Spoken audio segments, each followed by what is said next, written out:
Hi!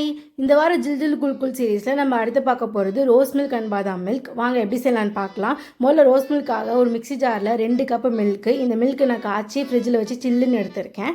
Next 4 spoon rose சிரப்பும் 3 spoon சுகரை add பண்ணி நல்லா அரைச்சி எடுத்தோம்னா ரோஸ் மில்க் சூப்பராக ரெடி ஆயிடும். இது நீங்கள் சப்ஜா சீட்ஸ் கூட சர்வ் பண்ணலாம். ரொம்ப அருமையாக இருக்கும். அடுத்து பாதாம் மில்க்கு. ஒரு சின்ன பாத்திரத்தில் 40 இல்லைன்னா 30 அளவுக்கு பாதாமை வந்து ஒரு 3 மணி நேரம் ஊற வச்சு எடுத்துக்கலாம். தோலெல்லாம் எடுத்துடணும். ஒரு மிக்ஸி ஜாரில் அந்த பாதாம் ஆட் பண்ணி கொஞ்சமாக பால் ஆட் பண்ணி நல்லா அரைச்சி வச்சுக்கலாம். நெக்ஸ்ட் ஒரு சின்ன பாத்திரத்தில் குங்குமப்பூ கொஞ்சமாக போட்டு வார்ம் மில்க் கொஞ்சமாக ஊற்றி ஊற வச்சிடலாம். இந்த பக்கம் இன்னொரு பேனில் 1 லிட்டர் பால் தண்ணியெல்லாம் ஆட் பண்ணி நல்லா கொதி வரட்டும். கொதி வந்தோடனே இந்த பாதாம் அரைச்சி வச்சிருக்கல அந்த பேஸ்ட் ஆட் பண்ணி நல்லா கலந்து விடுங்க.